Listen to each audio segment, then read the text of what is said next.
그때에 주의 영이 나를 들어 올려서 여호와의 전 동문 곧 동향한 문에 이르시기로 보니 그 문에 사람이 25명이 있는데 내가 그 중에서 아술의 아들 야사냐와 브나야의 아들 블라디아를 보았으니 그들은 백성의 고관이라. 그가 내게 이르시되 인자야, 이 사람들은 불의를 품고 이 성 중에서 악한 꾀를 꾸미는 자니라.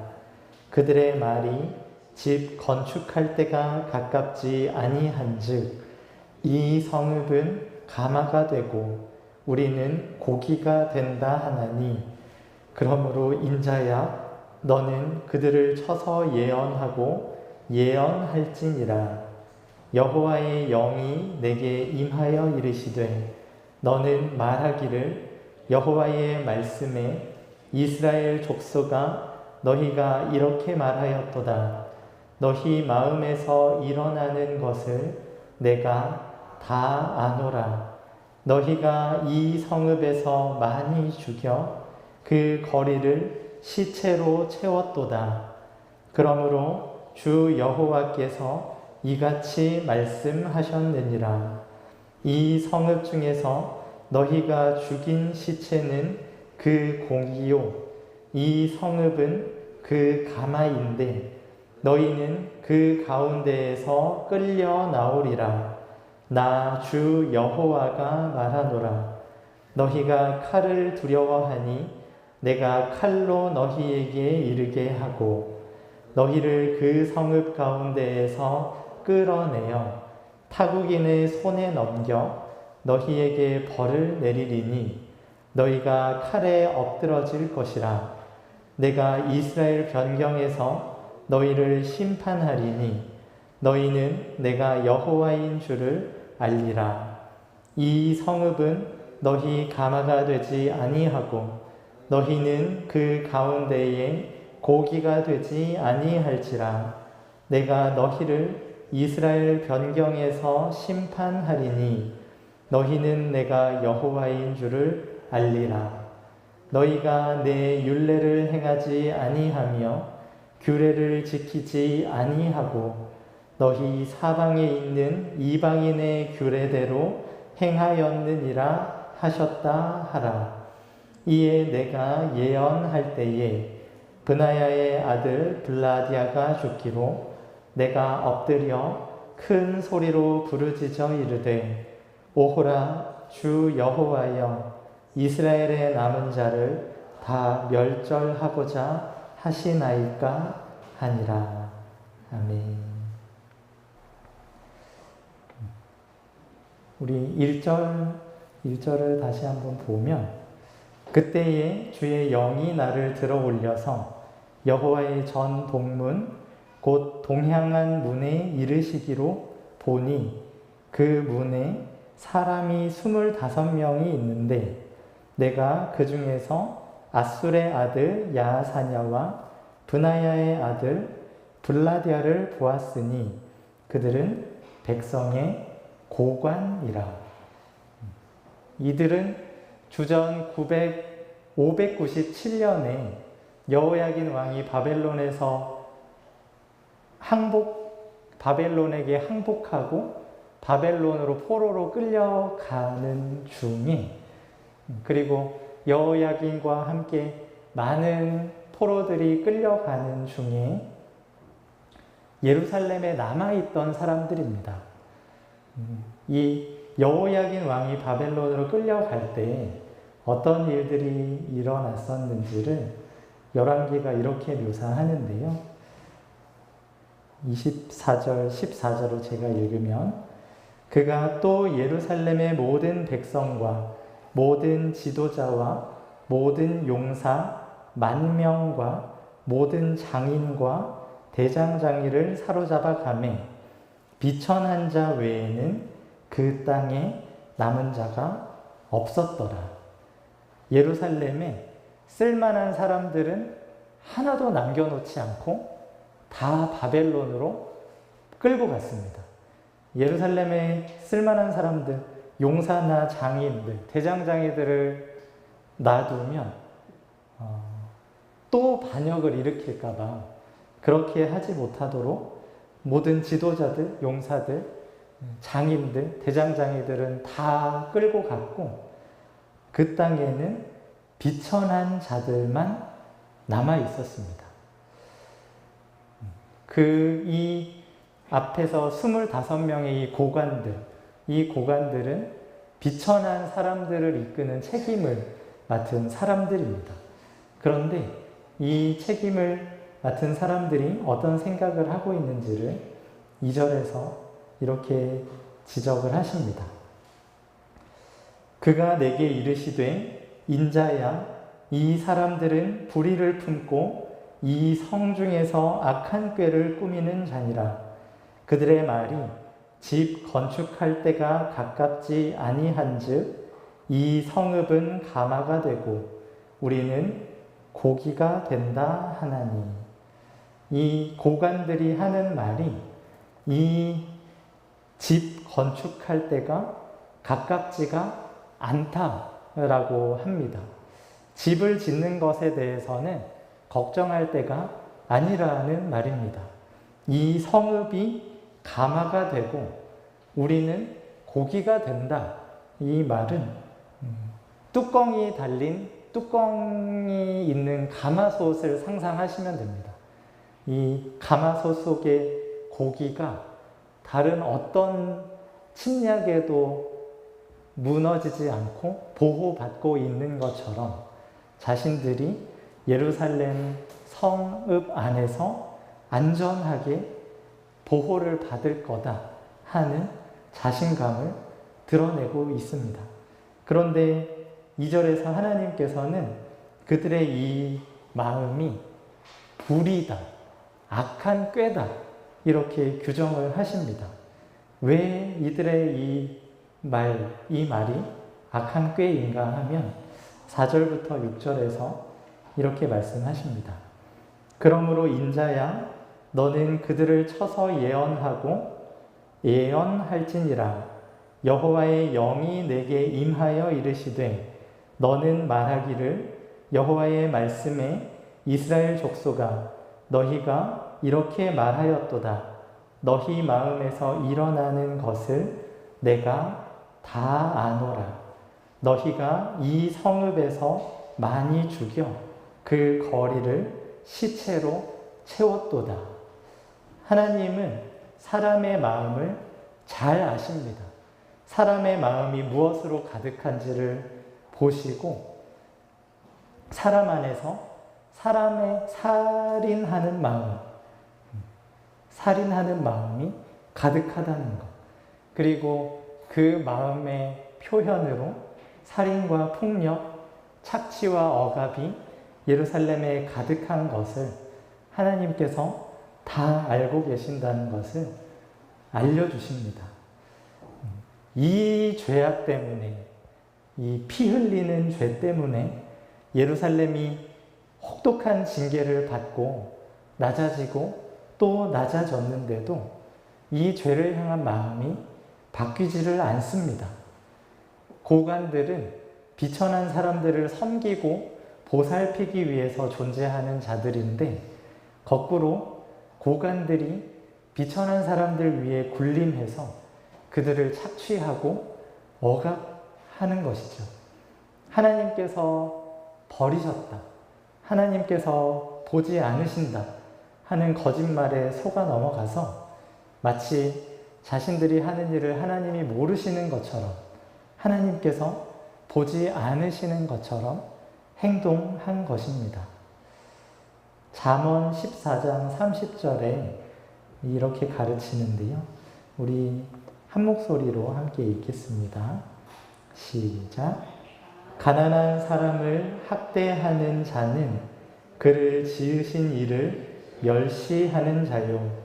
궁핍한 사람을 불쌍히 여기는 자는 주를 공경하는 자니라. 하나님께서 가난한 자들, 궁핍한 자들을 어떻게 대우하는지를 이스라엘에게 분명하게 가르쳐 주셨습니다. 그들을 학대하고 억압하는 것은 그들을 지으신 하나님을 멸시하는 것입니다.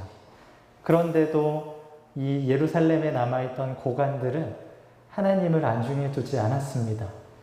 이 고관들, 왕족과 쓸만한 사람들이 다 끌려가고 예루살렘의 지도자로 남았던 사람들, 이 바벨론이 침공을 해서 여호야긴 왕이 항복을 하지 않았다면 고관의 자리를 차지할 수 없었던 사람들이죠.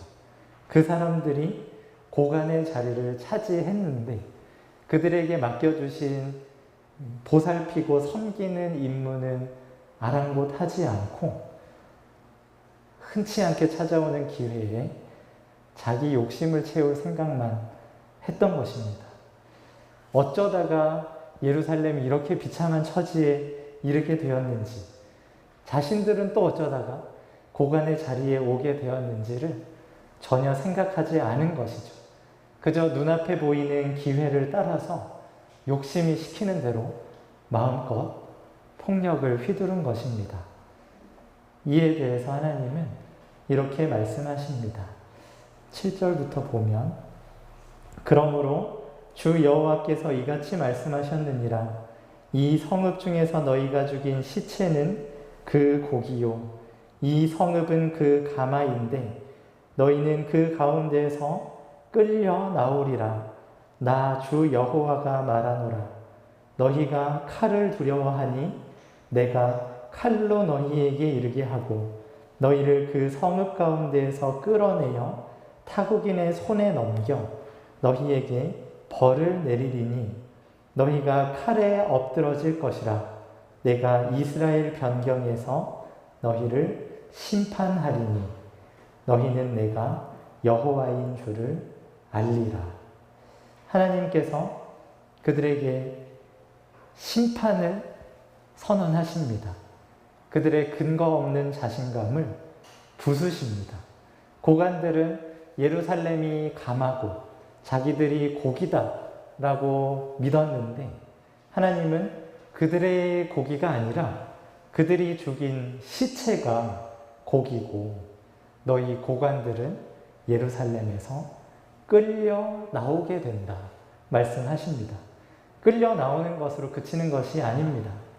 칼에 엎드러지게 됩니다. 고관들은 자신들이 안전하고 잘 될 거라고 믿었습니다. 예루살렘 성은 건재했고 비참한 사람들, 비천한 사람들을 억압하고 착취하면서 모은 재산은 창고에 가득했기 때문입니다. 그러나 그들을 영원히 지켜줄 거라 기대했던 것들은 여호와의 분노 앞에서 아무 소용이 없을 것입니다. 11절부터 하나님께서 계속해서 이렇게 말씀하십니다. 이 성읍은 너희 가마가 되지 아니하고 너희는 그 가운데에 고기가 되지 아니할지라. 내가 너희를 이스라엘 변경에서 심판하리니 너희는 내가 여호와인 줄을 알리라.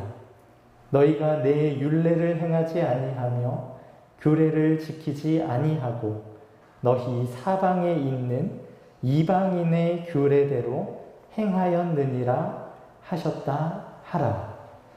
하나님께서 주신 규례 대신에 이방인의 규례로 행했기 때문에 이들이 심판을 받게 됩니다. 성도 여러분, 우리는 이 에스겔 11장에서 나오는 고관들과 다를까요? 우리는 누군가를 착취하고 억압하는 입장이 아니라 착취당하고 억압당하는 자리에 있다고 생각하십니까? 그렇다면 만약에 우리가 이 고관의 자리에 앉게 되면 어떨까요? 우리는 비천한 사람들을 착취하는 대신에 그들을 섬기고 보살피는 일에 하나님께서 우리에게 맡겨주신 권한, 힘을 사용할까요?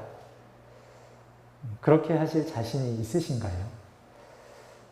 지금이야 나는 훌륭한 사람이 되면, 높은 자리에 올라가면 그러지 말아야지 생각을 하시겠지만, 막상 눈앞에 이득을 취할 기회가 보이면 어떤 생각을, 어떤 선택을 할지 장담하기 어렵습니다. 고관이 됐을 때, 힘과 명예를 얻게 됐을 때 어떻게 할지를 짐작할 수 있는 방법이 있습니다. 힘이 없을 때, 아무도 나를 알아주지 않을 때 내가 하나님의 규례를 따르는가, 이방인의 규례를 따르는가를 보면 어림잡아 짐작할 수 있습니다. 힘도 명예도 없는데도 하나님의 규례를 따른다면, 힘과 명예가 주어졌을 때도 하나님의 규례를 따를 가능성이 그나마 있는 것이죠. 물론 이 힘과 명예가 함정이 돼서 교만과 우상 숭배에 빠지게 할 위험이 무척 크긴 하지만, 그래도 그 일말의 가능성은 있습니다. 그런데 힘과 명예가 없다는 핑계로 하나님의 규례를 따르지 않는다, 대신에 이방인의 규례를 따른다, 그러면 힘과 명예가 있을 때는 당연히 하나님의 규례를 따르지 않겠죠.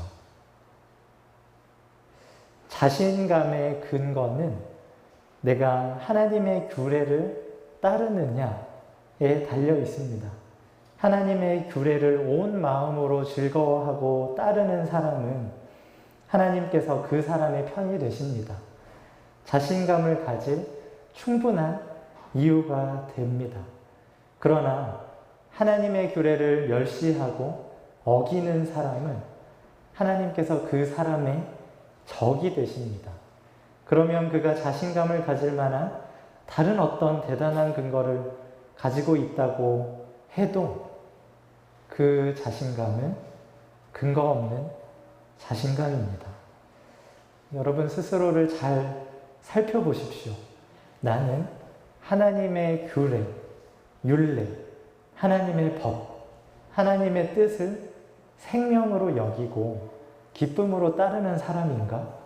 아니면 하나님의 뜻보다 내 뜻이 더 소중하고 내 육신이 시키는 것이 더 중요한 사람인가?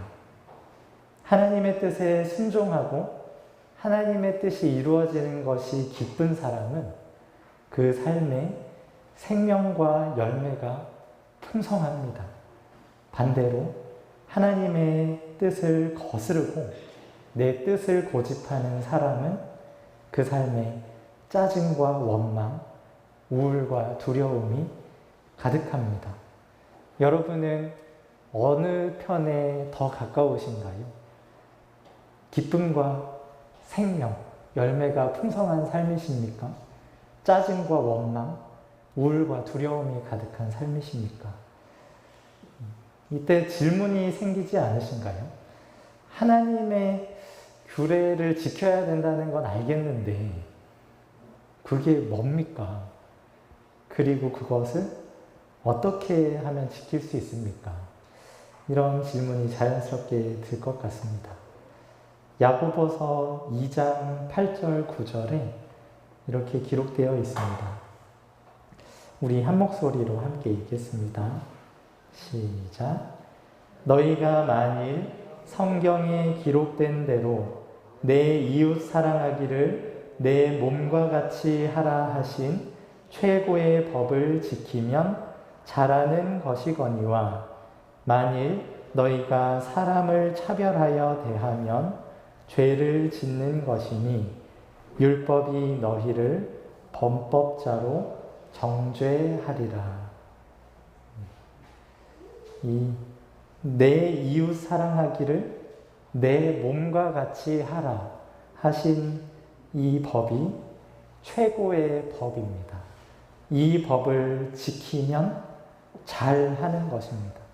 이 규례, 하나님께서 주신 이 율례를 온 마음을 다해서 지켜 행하면 하나님께서 그의 편이 되십니다.